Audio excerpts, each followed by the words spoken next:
Hello everyone, এখন আমরা কথা বলবো লিস্ট নিয়ে।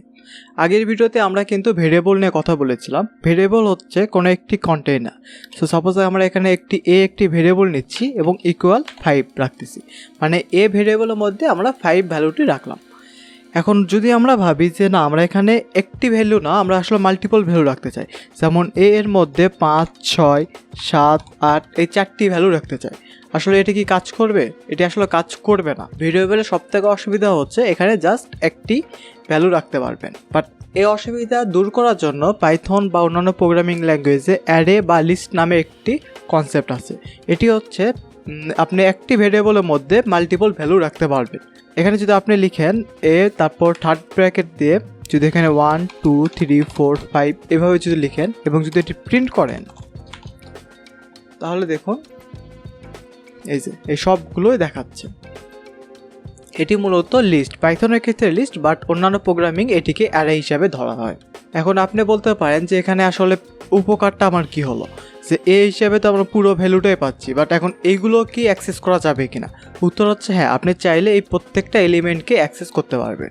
এই অ্যাক্সেস করার জন্য এইভাবে লিখতে হয়, প্রথমে এই ভেরিয়েবলের নাম, তারপর থার্ড ব্র্যাকেট, দেন পজিশন। সাপোজ যদি আমরা এখানে 3কে অ্যাক্সেস করতে চাই, তাহলে এর পজিশনটা কি হচ্ছে? 1, 2, 3, এর পজিশন 3 না, আসলে এর পজিশন 3 না, এর পজিশন হচ্ছে 2।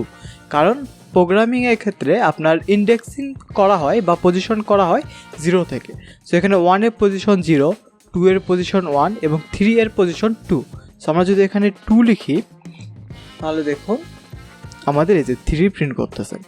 আমরা সিমিলারলি যদি এখানে 3 লিখি, তাহলে দেখুন 4 প্রিন্ট করতেছে, কারণ 0, 1, 2, 3 এই পজিশনটি হচ্ছে 3তম পজিশন। এখন আপনি চাইলে লাস্টের দিক থেকেও আসতে পারবেন। এখানে একটু সুবিধা হচ্ছে, যদি আপনি -1 দেন ইন্ডেক্স হিসাবে, তাহলে দেখুন 5 প্রিন্ট করতেছে। মানে এখানে যেমন 0, 1, 2, 3, 4 এইভাবে সামনে থেকে এভাবে যাচ্ছে, বাট যদি পেছন থেকে আসেন তাহলে এখানে -1, -2, -3, -4, -5 এইভাবে ইন্ডেক্সিং করা হয়। যদি আমরা এখানে -3 দিই, তাহলে কি প্রিন্ট করার কথা? -1, -2, -3, আমাদের এখানে 3 প্রিন্ট করার কথা। এই যে দেখুন আমাদের এখানে 3 প্রিন্ট করেছে।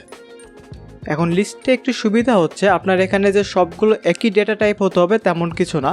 সাপোজ আমি যদি এখানে চেঞ্জ করে দিয়ে বি এর জায়গায় যদি লিখি মহৎ, দেন যদি আমরা এখানে ইন্ডেক্সে 1 দেই, তাহলে দেখুন আমাদের এখানে মহৎ প্রিন্ট করতেছে। সো এখানে আপনি চাইলে যে কোনো ইচ্ছা লিখতে, যা ইচ্ছা সেটি রাখতে পারবেন। এখানে ফ্লোট বা ইন্টিজার, বা এখানে চাইলে লিস্টের মধ্যে লিস্টও রাখা যায়, ডিকশনারি রাখা যায়, সেট রাখা যায়।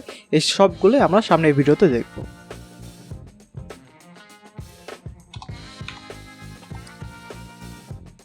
এই যে দেখুন আমাদের এখানে 5.4 দেখাচ্ছে। এখন যদি আমরা এখানে দেখতে চাই এটা আসলে কি টাইপ, তাহলে দেখুন টাইপ ফাংশন দিয়ে যদি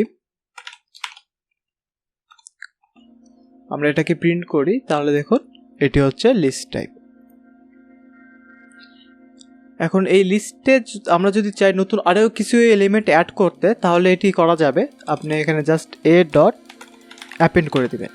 append সাপোজ আমরা যদি এখানে লাস্টে 9 দেই, দেন যদি আমরা এখানে প্রিন্ট করি, তাহলে দেখুন 9 সবার লাস্টে চলে আসবে। এই যে দেখুন 1 মহৎ 5.4, 4, 5, তারপর আসলো 9। বাট যদি আপনি চান যে না, আমি আসলে লাস্টে দিব না, আমি আসলে এই পজিশনে ইনসার্ট করতে চাই বা কোনো একটা এলিমেন্টকে অ্যাপেন্ড করতে চাই, তাহলে আমি কী করব? তখন এই অ্যাপেন্ড ফাংশনটি কাজ করবে না। তার জন্য তখন আপনার করতে হবে insert। সো ইনসার্টে প্রথমে আপনাকে বলতে হবে কোন পজিশনে কাজ করতে হবে। সাপোজ আমরা এখানে 1 দিলাম, দেন আমরা কোন ভ্যালু দেব। এখানে যদি আমরা 0 দিই, তাহলে দেখুন কি হয়। এই যে দেখুন 1তম পজিশন বা এই যে 0, 1, এইখানে 0 চলে আসছে। সো এইভাবে মূলত আপনি চাইলে লাস্টের দিক থেকে অ্যাপেন্ড করতে পারবেন, অথবা কোনো একটি নির্দিষ্ট পজিশনে কোনো একটি ভ্যালু ইনসার্টও করতে পারবেন।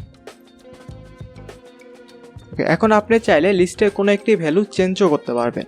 সাপোজ এখানে দেখুন আমাদের লিস্ট দেখাচ্ছে এটা, প্রথমে 1, 0, মহৎ 5.4, 4, 5, 9। আমরা এখন চাচ্ছি এখানে মহৎ না দেখে আমাদের এখানে টেক উইথ মহৎ এটি দেখাবে। সো এটি করার জন্য যদি আমরা করি এ, দেন এটার পজিশন কত, 0 1 2, 2তম পজিশন, সেখানে আমরা 2 লিখলাম, ইকুয়াল দিয়ে আমরা যদি এখানে লিখি TechWithMohot। এখন যদি আমরা এই লিস্টকে প্রিন্ট করি তাহলে দেখুন এই যেখানে চেঞ্জ হয়ে এখন TechWithMohot দেখাচ্ছে। আপনি চাইলে লিস্ট থেকে কোনো কিছু রিমুভ বা পপ করতে পারবেন। সো যদি আমরা এখানে এ ডট পপ করি, দেন যদি আমরা এখানে প্রিন্ট করি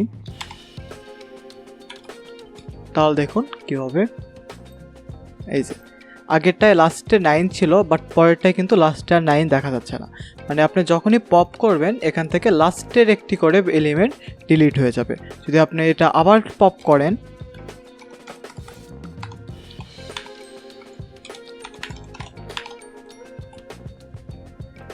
তাহলে দেখুন প্রথমে 9 চলে গিয়েছে, দেন 5, তারপর এই যে এখন এতটুকু দেখাচ্ছে। এখন আপনি চাইলে কোনো একটি নির্দিষ্ট ইন্ডেক্সের এলিমেন্টকেও ডিলিট করতে পারবেন।